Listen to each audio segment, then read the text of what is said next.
VR Gaming Podcast, a podcast about VR gaming, VR news, VR hardware, and VR reviews. I'm your host, Nick Lane. All right, on this episode of VR Gaming Podcast, it is, first of all, July 30th, and I'm going to go over the news. I'm going to give you guys my top 10 favorite games to play in VR, and I'm going to do the first review ever for this podcast on a game called Racket NX, which is for the PC, and that's what I played it on. However, it just came out for the Oculus Quest, so this will be relevant to you Quest owners. Good stuff. Before I do that, before I get into the news, there is a little bit of a housekeeping I just want to go over with, and namely that I'm not going to be playing VR for almost a week straight because I'm headed to Pittsburgh, Pennsylvania to an event called Pinburgh for my other hobby, which is pinball. I'm a competitive pinball player. I do a podcast, a stream on pinball. If you look up Buffalo Pinball on YouTube, you'll see me and my co-host and Vice President of Buffalo Pinball, Kevin Manny. Anyways, going to Pinburgh, which is the world's largest match play pinball tournament in the world. People from all over the world come to this. There's over, there's 1,000 players in it and over $100,000 to be won. It's going to be an intense but fun experience, but that also means that I will not have the opportunity to play some VR games, which then means that I probably won't be doing a show for a good week and a half to 2 weeks, which is okay. It'll be a nice little break, and I'll be refreshed and excited to come back and talk about VR. I might as well also do a plug for the event that Pinburgh happens in. The event itself is called Replay FX, so if you're listening to this podcast before it starts during this week or in the future, you can keep this on the radar for next year, but Replay FX is I don't know how they describe it to me, the largest arcade in the world or arcade gaming event in the world. First of all, they bring over 400 pinball machines for the tournament, which can also be played by attendees at Replay FX, but they're going to have old school retro video games, arcade games, board gaming, cosplay, you name it. It's from Thursday through Sunday at the convention center down in Pittsburgh, Pennsylvania. It's just an awesome event, and if you're listening to this, you're a gamer, you might find that fascinating and interesting, so check it out. It's called Replay FX. The other bit of housekeeping that I want to mention and go over is that this is episode number 3, which is sort of, a small milestone, because my understanding with iTunes is that you need to have at least 3 episodes under your belt before you can be listed on there. And I know a lot of people listen to podcasts on iTunes, so here we go. Once this gets posted, I should be able to get that up on iTunes. I'll work on that when I come back if it doesn't happen automatically, but that's good news. This podcast can also be found on Spotify, which is obviously used by a lot of people, and I just got it up on Stitcher, which is the app that I use to listen to a lot of the podcasts that I listen to. All right, well, with the housekeeping out of the way, let's jump into the show and start off with the news. And I'm going to start with my kind of favorite topic of the moment, the one that I'm most glued to in VR news, which is the Index. First of all, let's start off on a high note and some good news. The Index, the full bundle, the full kit, the $9.99, is now available to be purchased, and when you purchase it, it ships. So on the previous podcasts, if you went to try to order it, you kind of reserve it, and you wouldn't know when you would get it. When you first ordered back in May, they were talking about getting it at the end of June, and then the kind of date shifted to maybe sometime by the end of September. So good news is, at least potentially good news is, if you want the Valve Index, the full bundle, you can get it right now. I think there might be some delay on some of the other items if you try to buy them individually, but if you're like me and you're interested in starting from scratch with that system, the $9.99 one, you can buy it. Now, what does that mean? Is that good news? Is it bad news? Does it mean they're not selling as much as they thought they were going to sell, or they just met demand, or I don't know. I don't know what that means. I mean, in my book, it's good that you can order if you want it, so that's a good thing. Hopefully, Valve is doing all right, because I like having them in the arena of offering a high-end, enthusiast-grade headset. I think we're, like I mentioned in the last podcast, we're in a really good place where we have the Rift, who's making maybe a more affordable arguably easier to use system, and then we've got the enthusiast grade Valve Index. I hope it continues like that for years, where we have these options as consumers and that one doesn't tend to dominate the market. I don't think that's going to happen, but it's worth highlighting that it's good news that we have that. Now, to get to some of the not so good news, I really want to get the Valve Index. I'm really ready to upgrade my headset, as I mentioned before on the last podcast. I'm running with a Samsung Odyssey. I love the Odyssey. It looks great. I don't have the tracking issues that allegedly some people have, but it's been a year and a half. I like opening a box of toys, and I want to have whatever the best thing on the market is, at least from a consumer perspective. Almost a day doesn't go by that, who am I kidding? Almost a couple hours don't go by that I'm not checking the Reddit on the Valve Index just to see what people are saying about it. They're starting to get it in waves, and they're giving their reviews, and they're listing their issues. Unfortunately, there's a lot of issues. Last podcast, I think I highlighted the fact that there's the issue with the controller joystick not clicking in. All right, I mean, that's disappointing.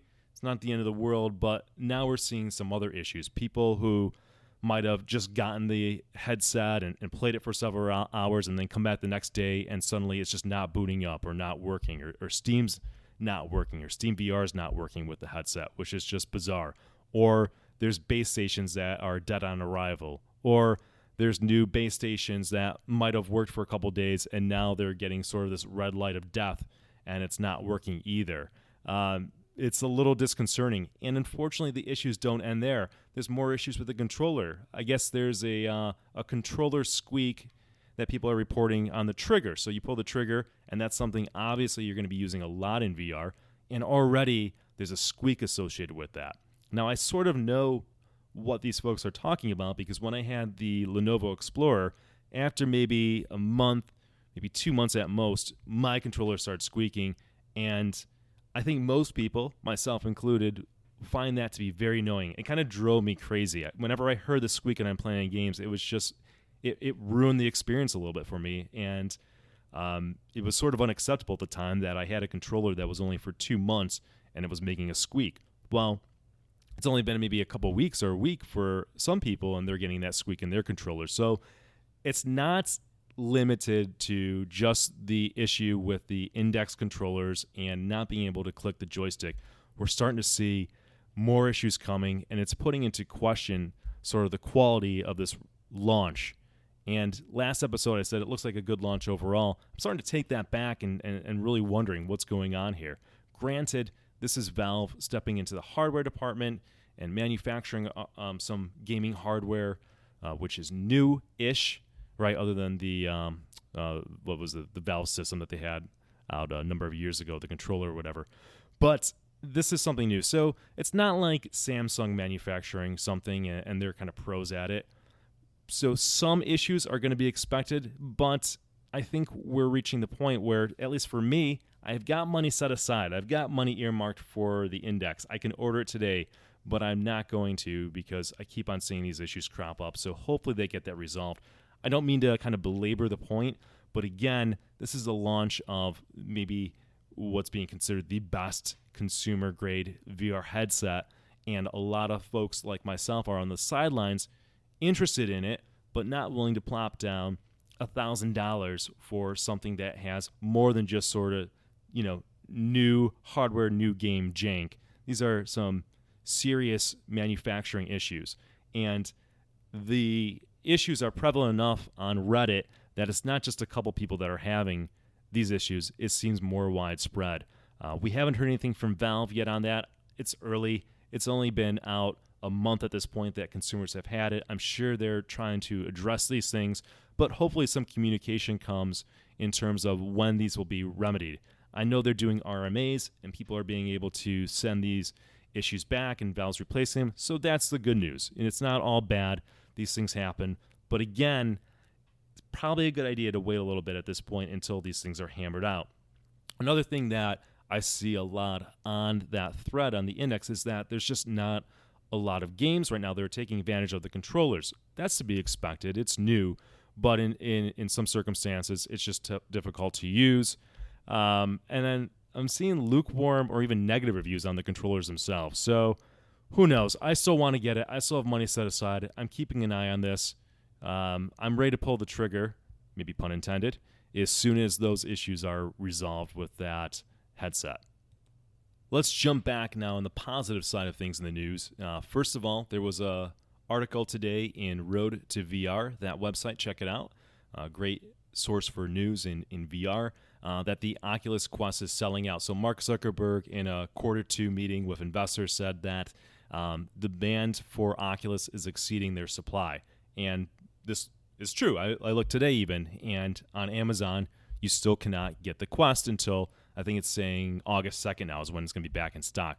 This is phenomenal news for VR. Whether you own a Quest, whether you want a Quest, even if you're just going to always stick to PC gaming, this is good news because the Quest is getting people into VR, which is going to get more game developers interested in making games for VR. And as they're making games for VR, there's probably going to be a lot of crossover. If they're making it for Quest, a lot of the times I'm sure they're going to make it a PC version as well. So this is really good news. I mean, like I said, this is a good time. 2019 is shaping up to be, and we're already halfway through it, a really good year for VR. So it was nice to see that news about the Quest. I'm keeping an eye on it. Just overall, very good things with it. There's some additional information on both the Quest and Rift. They got an update recently that makes the controller tracking even better. So one of the issues with the controller tracking, the inside-out tracking, because they don't use the exterior base stations, is that when you hold the controllers really close to the headset, because the cameras are on the headset, it sort of loses track of where the controllers are. I guess maybe the cameras get blocked too much, or there's not enough information that is going to the cameras where they can decipher where the controllers are exactly. The other issue is sort of if you hold one controller in front of the other and it blocks it, I was losing tracking.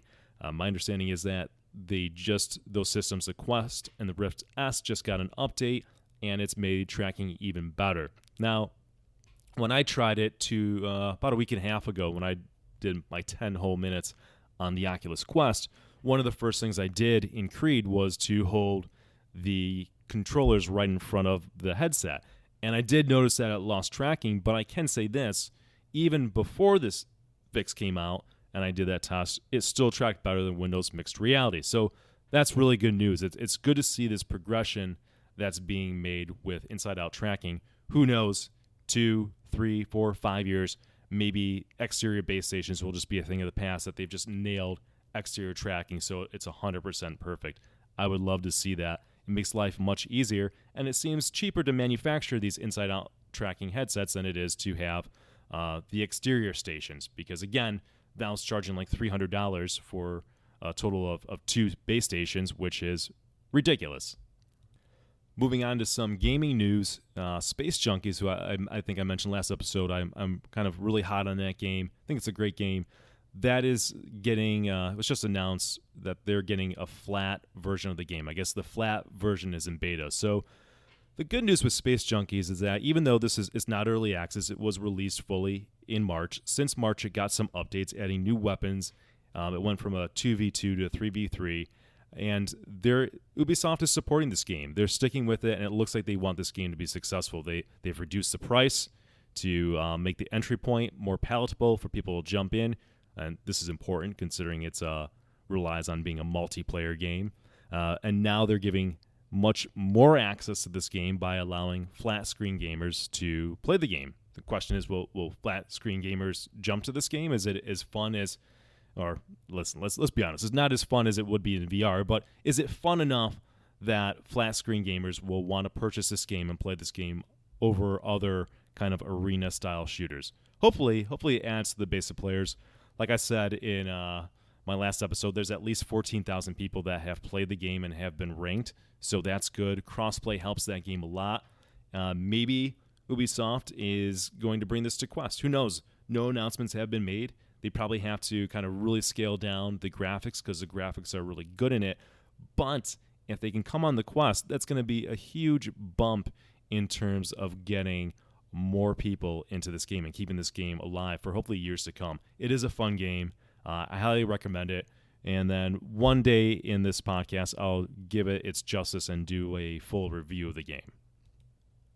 And more in gaming news, it was announced, at least a strong rumor, that Splinter Cell and Assassin's Creed will be coming to Oculus. I'm not sure if it's the Rift or the Quest, but apparently they're getting Assassin's Creed and Splinter Cell games. So more good news. This gets it on the radar of flat gamers who are seeing now that there's some AAA games coming to VR. I think the question is, though, and we don't really know this at this time, are these going to actually be full-fledged games? Are they going to be new games? Are they going to be the older games made for VR?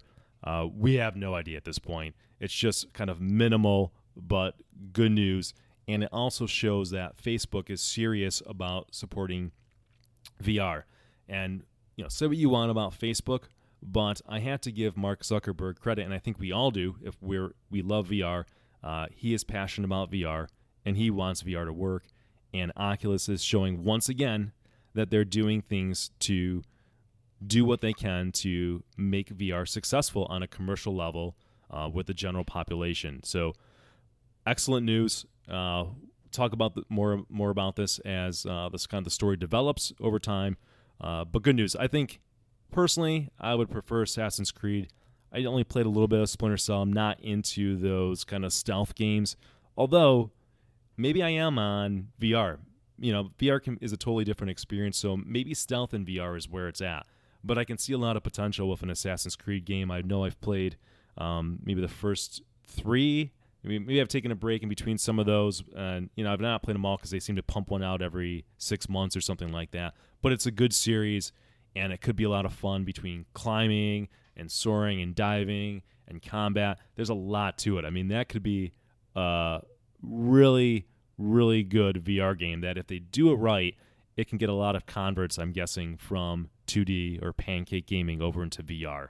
And we need more of that. We need more AAA recognizable titles. That's not to say that it's not worth jumping into VR right now. It certainly is. But sometimes to win people over, there needs to be recognizable AAA games, full-fledged games, because the people who are crossing their arms and sitting on the sidelines and saying, oh, not yet, VR is not there yet, or there's not this or that, that's unfortunately how you're going to win them over. Unless you physically strap them down, throw a headset on them, and make them play some of the awesome existing games that are on VR right now. Short of doing that and committing a felony, we need more of these kind of AAA games coming to VR. Speaking of which, Wolfenstein Cyberpilot VR released this week, and you know what? I gotta say that I wasn't excited about it when it was announced because it looked sort of like this kind of, I don't know, half-thought throwaway thing. It's just you're piloting a mech. It's a few hours long. This is coinciding with the new Wolfenstein Youngblood game, which that game's not getting great reviews, as is. And also, I don't think the studio that is making Youngblood made the VR release. I think they gave that to another studio. So it's worth mentioning because it's part of this discussion that here's a recognizable game, all right, although it's not the real game that's released in the Pancake. It's just a special made for VR. And it looks like it's just so they can get a game in VR and use the Wolfenstein name rather than being a really good game that's worth buying. At least that's what the reviews are saying at this point. I've not played it, and I can kind of see the writing on the wall, and I'm not going to spend my hard-earned money on that. So I think this is kind of a 2 steps forward, 1.5 steps back. 2 steps forward in that Bethesda is supporting VR, and I think that's fantastic, and kudos to them. Where are the other big-name studios and their VR games? So good job, Bethesda. Good job, Ubisoft. You guys are stepping up and doing things in this field. It's sort of 2 steps forward in that sense, but then 1.5 steps back if it's just sort of a gimmicky game that's not that fun and not compelling and not getting good reviews. Because then you've got your hardcore cynics who are saying, see, these games are just gimmicks, what's in VR? It's not even worth it. The better game's on the Pancake, blah, blah, blah, right? So they use that as ammunition to kind of criticize and hold VR back. And by the way, these are probably people who never really played real 6 Degrees of Freedom VR. But that's another show. I can't wait to tackle that topic sometime.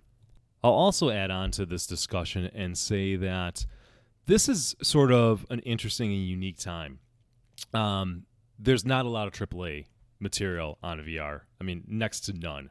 So it is an opportunity for somebody to jump in and make a AAA game and do quite well just because there's next to no competition in the field of AAA games.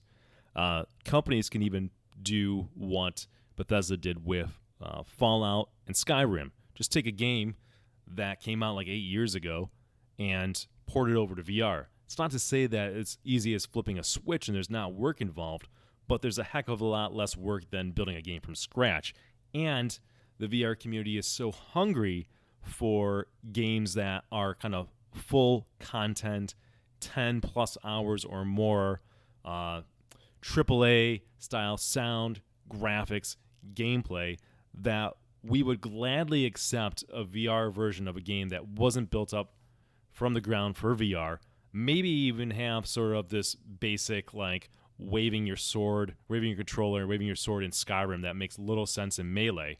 But we accept that because there's just not a lot of competition right now. So there is money to be made in that field.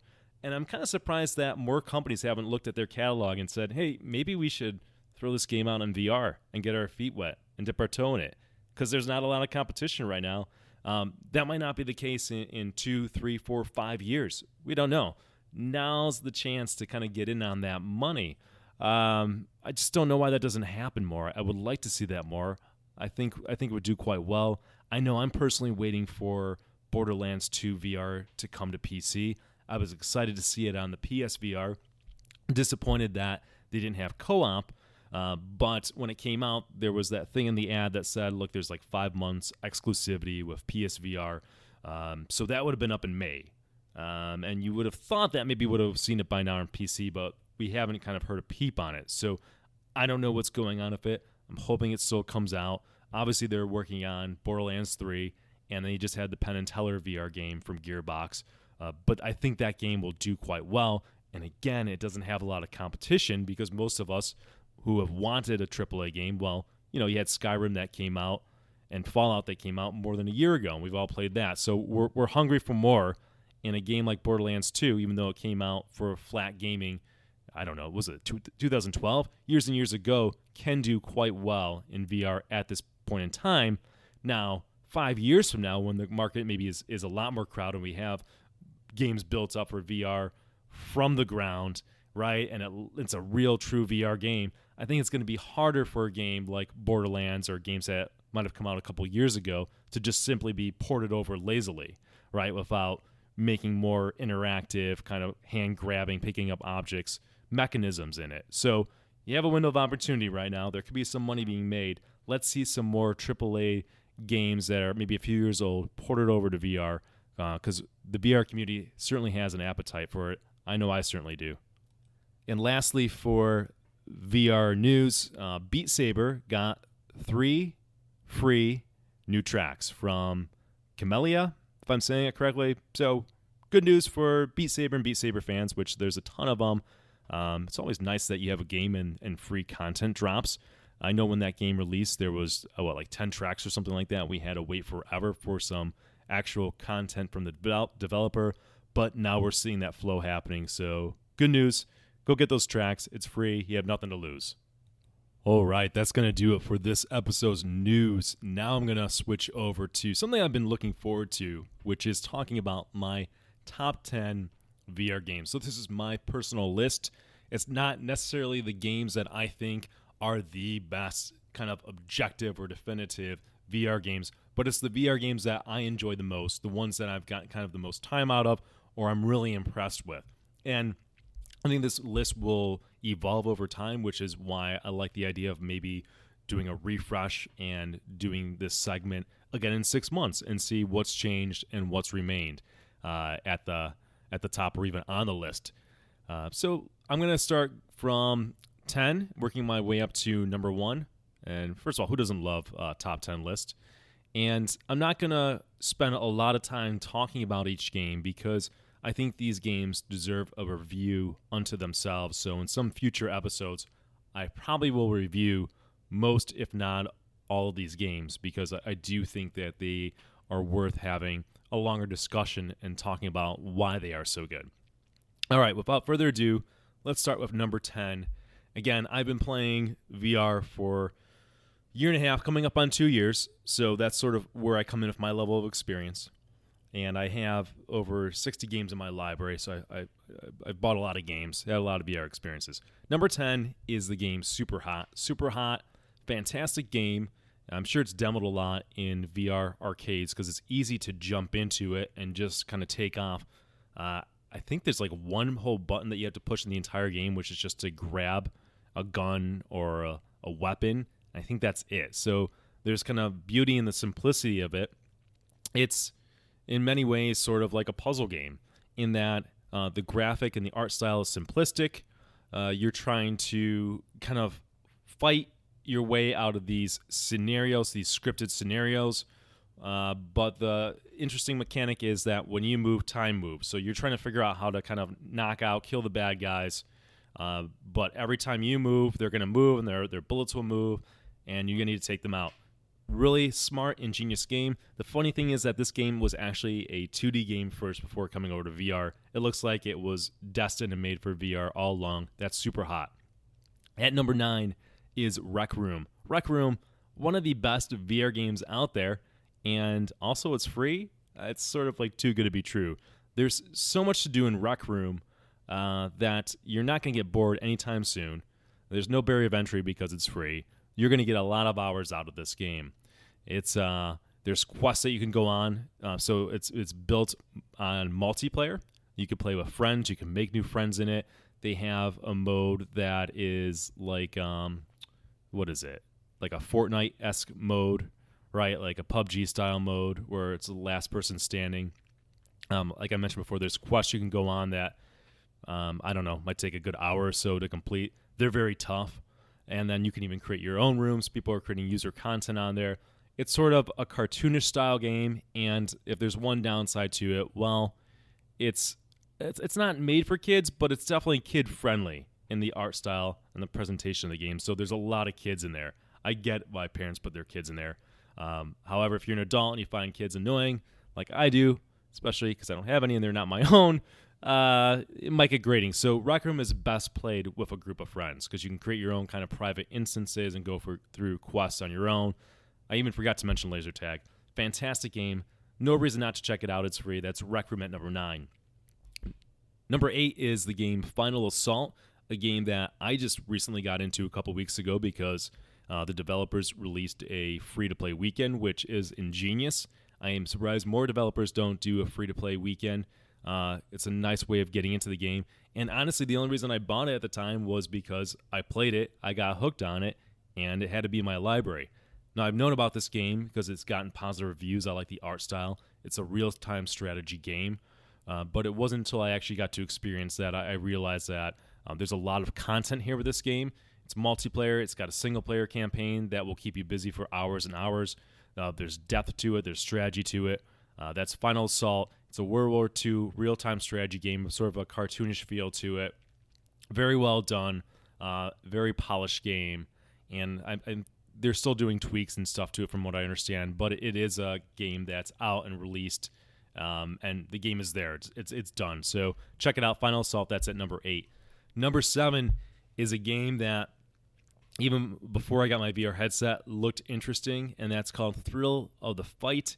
It is a boxing sim game that's in early access and has been since 2016. The developer for that game is fantastic. I swear to God, like every week, he's got at least one update to the game where he's just tweaking it and making it more realistic. With that said, it is a sim. It is a real feel to it, and that's what I love about it. You play Thrill of the Fight. Man, you play 3 rounds of that, and after 10 minutes, you're going to be exhausted, and your body is going to get a hell of a workout. It is super good for working out in VR. In fact, I think it's the best VR workout, and it will force you to use some boxing techniques. You can't just go in there and spam and flail. Again, the developer is tightening things up with the controls. It's very well done. Presentation-wise, there's not a lot going on, but that's not the point. It just runs well, and it's accurate. It's good. Thrill of the fight will definitely give you the thrill of boxing, a boxing experience. In at number 6 is a game that also I picked up in the last month, which is Space Junkies. And apparently I can't shut up about this game because this is back-to-back episodes of talking about Space Junkies. But Space Junkies is an arena-type shooter.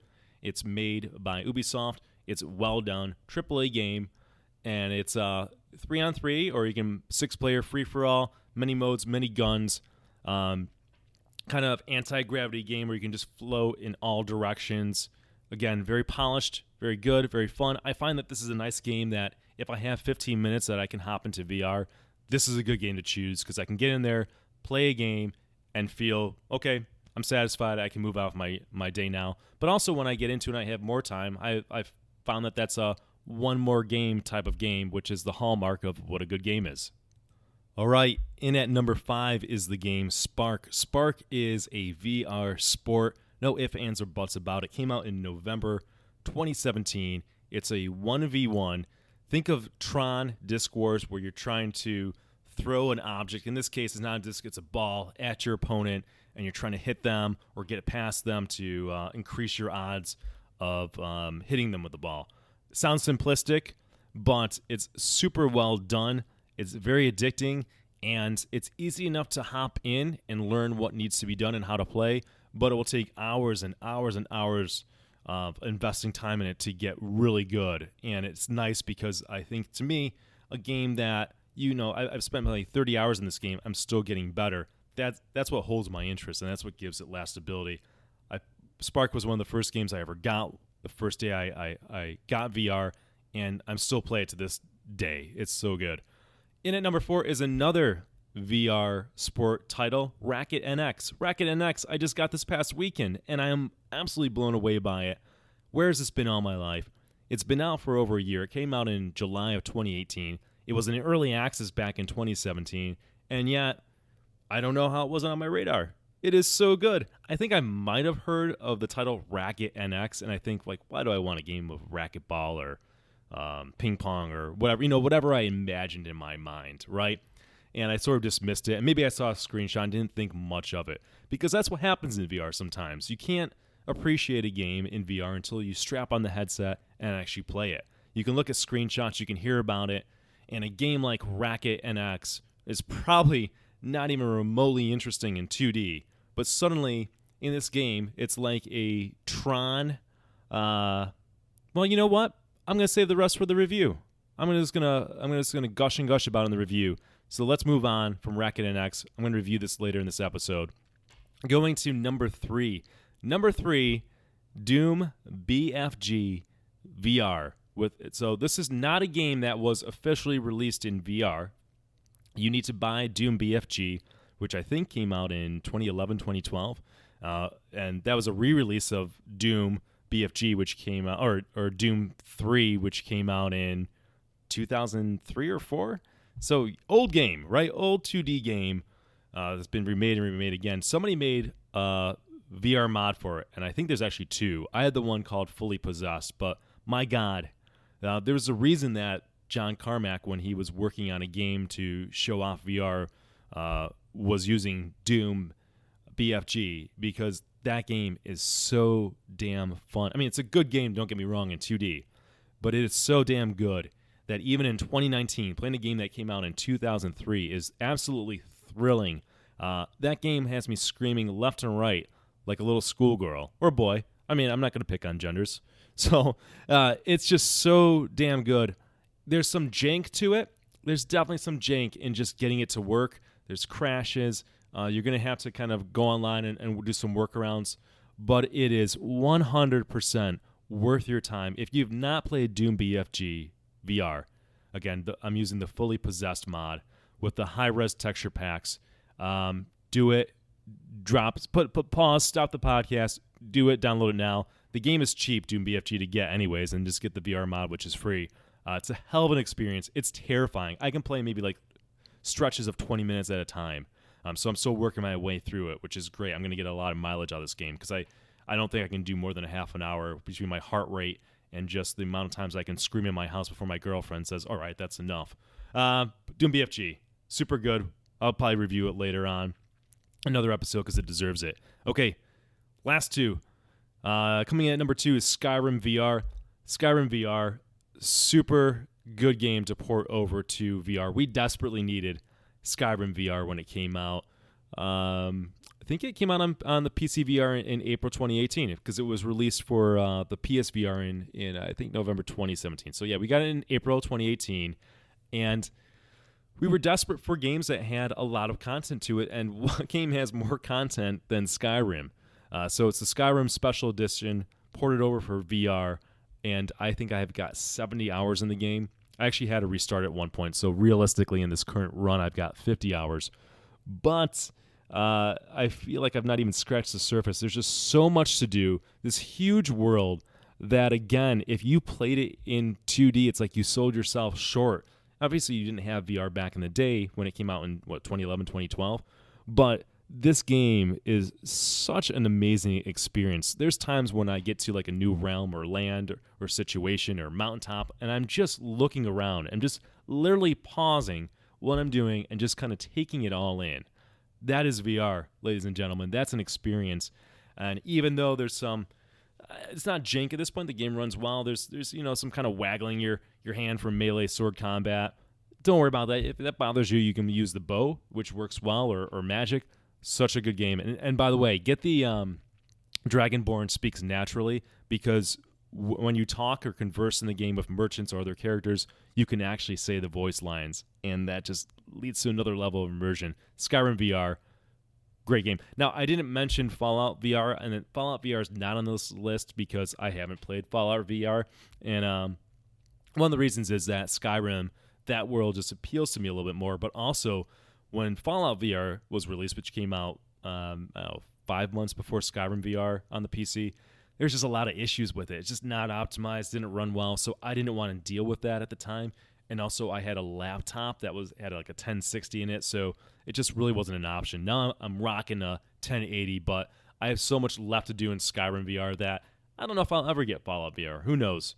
But anyways, moving on to number 1, my current favorite VR game of all time is Pavlov VR. Pavlov VR, you're maybe scratching your head, what the heck is that? Pavlov VR, you might as well call it Counter-Strike VR because it is Counter-Strike. Someone made basically a port of Counter-Strike. It even has Counter-Strike maps that you know and love, like Dust 2, Office, Cache, etc.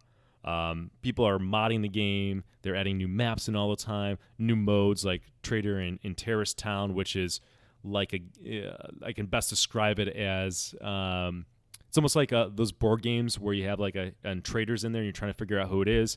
Oh my God, Pavlov VR is just so damn good. Made so well for VR where you actually have to load clips in your gun, cock them back, aiming down the sights, multiplayer. It's very strong multiplayer community. Anytime I go to vrlfg.net, or whatever it is, that's a site that shows how many people are playing a game at a given time. That game's like always number 2, and there's always like 400 people at any given time playing Pavlov VR. If that's not enough to interest you, the game is only $9.99 when it's not on sale, which is ridiculous because you're going to get so much value for this game. Pavlov VR is so good. I'll do a real review at some point in time. But that's my top 10. And like I said, I'll update it in 6 months from now. Hopefully that gives you a better understanding of what games I'm into and what genres I'm into. If I miss something from this list that seems obvious and you're scratching your head while I didn't mention it, maybe I didn't play it. So feel free to send me a tweet at podcastvr, or you can also email me at vrgamingpodcast@gmail.com. I'm very much open to recommendations. I find that valuable. Some honorable mentions that didn't make the list currently are Beat Saber.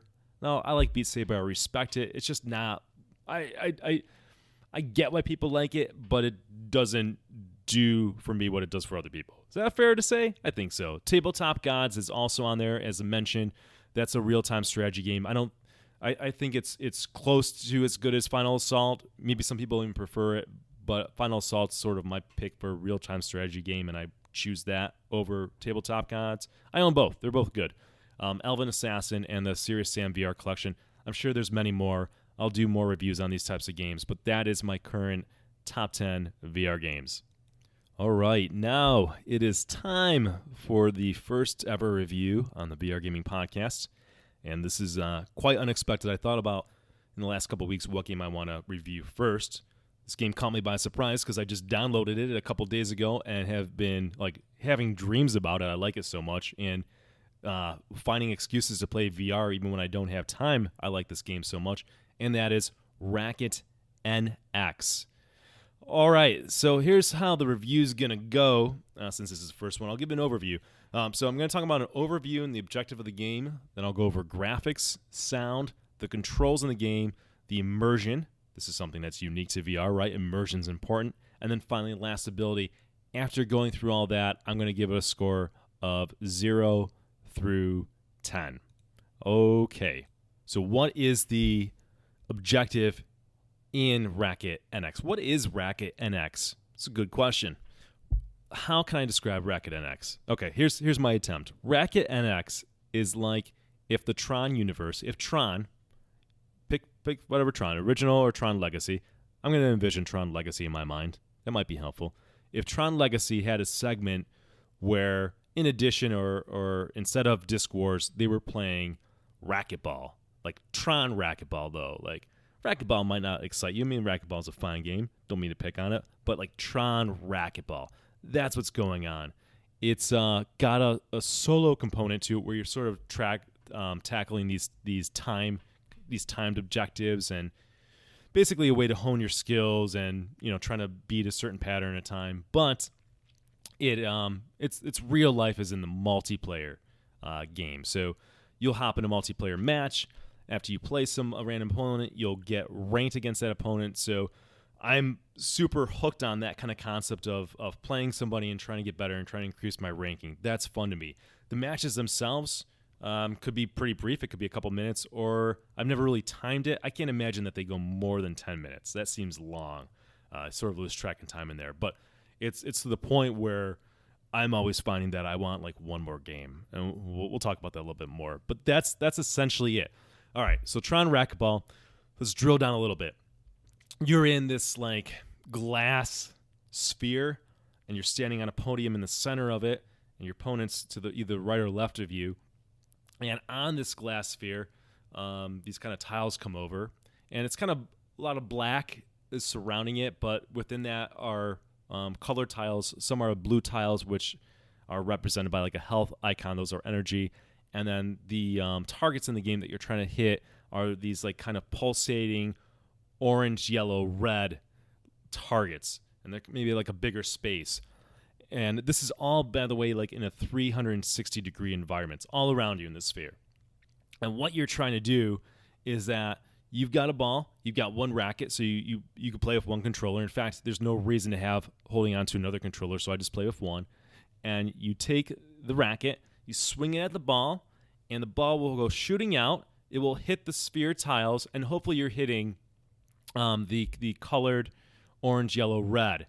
And as you're hitting them, it's sort of destroying this like cluster of these tiles, and you'll get points. The more tiles you destroy, the more points you get. Sort of the trick and key to this is that when you go to hit the ball with the racket, you want to kind of turn your wrist a little bit. You're trying to put some spin on it, because when the ball hits the sphere and it hits the tile, if it's got spin on it, it will start rolling and then rolling into other tiles. Otherwise, if you don't hit spin on it, it's just going to hit the wall and come right back at you, and maybe you'll hit like one tile. So you're trying to hit as many tiles as possible. Now, there's kind of like boosters or power-ups on some of the tiles, so if you get some good spin on it, you might hit that. It will go faster and hit even more tiles. There's also bad tiles that you want to avoid. There's kind of these almost like walls on the grid surrounding some of the tiles you're supposed to hit that will influence how the ball interacts. Like some will kind of be like bumpers, and they'll cause the ball to bounce back and forth, which will help you hit more tiles, or some will cause them to come to a dead stop. There's also power-ups that appear during a match that kind of circle around you, so that makes the game interesting and different. Some power-ups will give you like cluster bombs so you can hit more tiles. Some will speed up the game. Some tiles are simply just points. When you some of the things that will spin around are just points, and it will say jackpot when you hit it, and it's very satisfying. But that's the gist of the game. It's kind of simple. It's simple to kind of jump in, but again, it's one of those things that you can work on getting better over time. I think I've got like 5 hours into it already, and just I think total game, but really good, very addicting, very One More-esque type of game. Moving on to the graphics, I sort of gave a good indication. I sort of described how the tiles are looking. So you got the orange, red tiles, and you got the blue, and there's these kind of like the tiles are these like grids within the sphere. And think of the Tron universe. It's these colors that are going on. So simplistic, but it's good. It works in VR and helps to have good, smooth performance, which you're going to want. You're going to want the games running at 90 frames a second or 90 refresh. Because it is a sport, so you want things running as smooth as possible, and the simplistic natures of the graphics, I think, helps that. The only thing that I don't like about the graphics, and it's not the graphics, more of a design choice, is that your avatar in the game, it's kind of weird looking. It's sort of like just like a bone structure, if you will, and then I don't know if it's like a lizard head or something. It's not a person head. It just doesn't do it for me. The opponent doesn't look cool like that. I like the way Spark handles it, where they allow you to do character customization and design a character. It's like a human is what it looks like. I think that would be cool. It would look more Tron-esque, which again, if you can't tell already, I like Tron. So it's like a minor critique, but overall, the graphics are fantastic and just simply work in this game without making the game cluttered or confusing. Moving on to sound, this is one of the best aspects of this game. The sound design is super good, super fantastic. First of all, it has it's got a nice electronica soundtrack that's playing, and I believe the soundtrack is influenced by what's going on. So if there's a lot of targets, the soundtrack and the targets kind of pulse in rhythm with the sound. You're able to tell where the targets are that you need to hit in the ball based on 3D audio positioning. The NX refers to, I think it's either software or some code in the game that's NX audio. You're welcome to Google it, but it's like a 3D positional audio system that this game uses. Now, I wasn't blown away with it. I don't know if I would have noticed anything about the 3D positional audio in this. I don't know if there's something janky on my computer and it's interfering with the fact that I have like Windows Sonic influencing 3D audio positioning already, and they're in conflict. But regardless, it's very good. I love the soundtrack. The developer actually just recently made it so that you can download the soundtrack for free if you go to the website and hit subscribe to their email list, so you can get that. But it helps with that atmosphere. Again, Tron, right? Electronica soundtrack. You're playing the sport, pulsing, beating along. It's an experience. As a former raver, let's just say I appreciate what they're pulling off with the sound design in this game.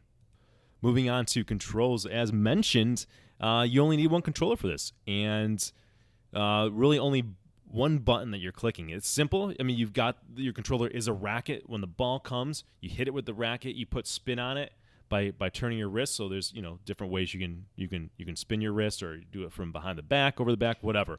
I found that even with Windows Mixed Reality, which I don't get the complaints about tracking Windows Mixed Reality because I never really have any trouble with it.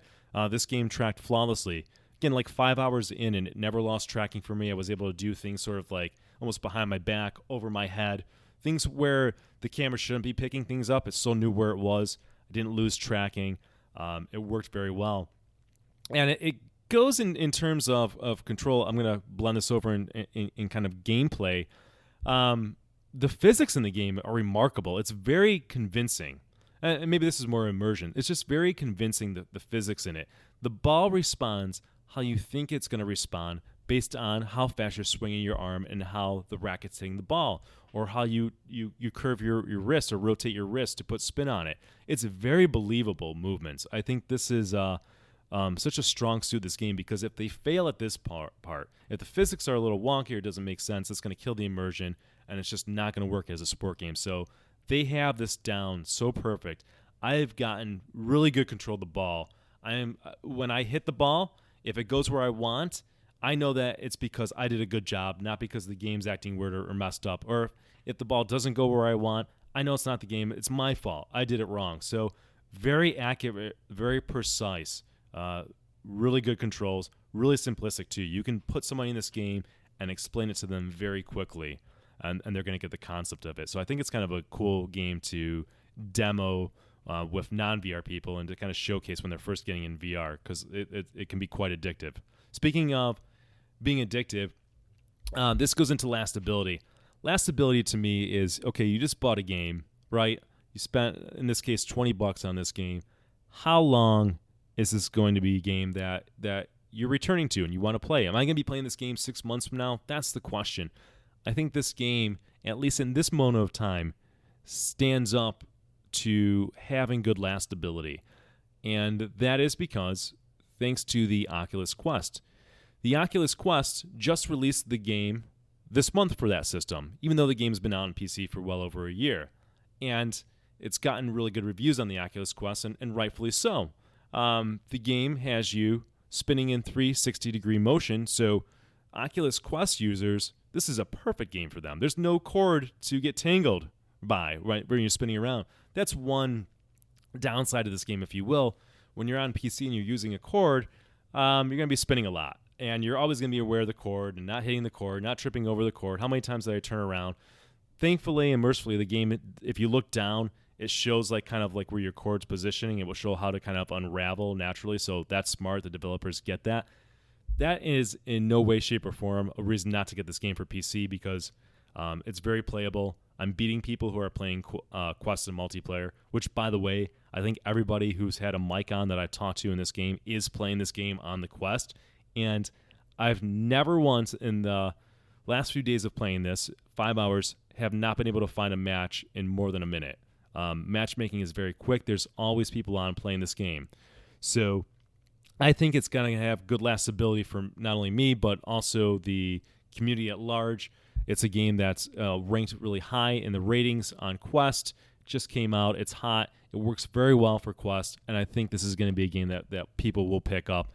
And like we talked about earlier, the Quest is selling out, so this is a good time to hop in this game. Very strong lastability. All right, wrapping all that up. You know, I didn't say too many negative things about this game. I think I said I want the character creation to be a little bit better, but that's it. I love this game. It's so fun. It's a perfect VR game. It's a game that you can never make in 2D gaming. So you can be forgiven if you looked at or heard about Racket NX and never jumped into it. Give it a shot now. What makes it even better is that there's a demo for this game. So I was like, what the heck? I'm going to try the demo out because somebody on the Index Reddit was saying how good this game is at 120 hertz. So I'll try the demo out. I didn't expect that I would get the game or like it as much, but after about playing the game for about half an hour, it was an immediate purchase for me. All right, now it's time to give this game a rating. So the rating system is as follows. It's a 0 through 10. And if I give it a 0 to 2, that means don't wish this game on your worst enemy. 3 to 5 is we all make mistakes. 6 to 8 is a solid game. And if it gets a 9 to 10, that is a buy it. This game for me, as a VR sport title, for what it is, $20, is definitely a buy it. And I'm going to give it a 9.5. I think it's a damn near perfect game. I struggle to even think why I would even dock it 0.5 points, but it's hard to find a game that's 10 out of 10. I love this game. I'm very bullish on this game, if you can't tell. Like I said, no risk to you. Go get the demo. Check it out for yourself. It's a good representation of the game, although the real fun is in multiplayer, but you'll get the hang of it. Highly recommend it. That is Racket NX, 9 out of 10. Buy it.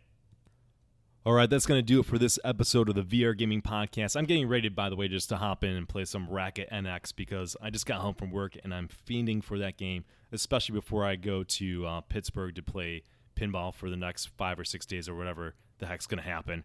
And I'm going to hit VR withdrawal. We got some social media. Love to interact with you guys and gals. See what you think. Like to hear about your top 10. What games did I miss? What games should I play? You can reach me again on Twitter at PodcastVR. And also you can send me email, which I'm happy to answer or read on the show if appropriate. You can email me at vrgamingpodcast@gmail.com.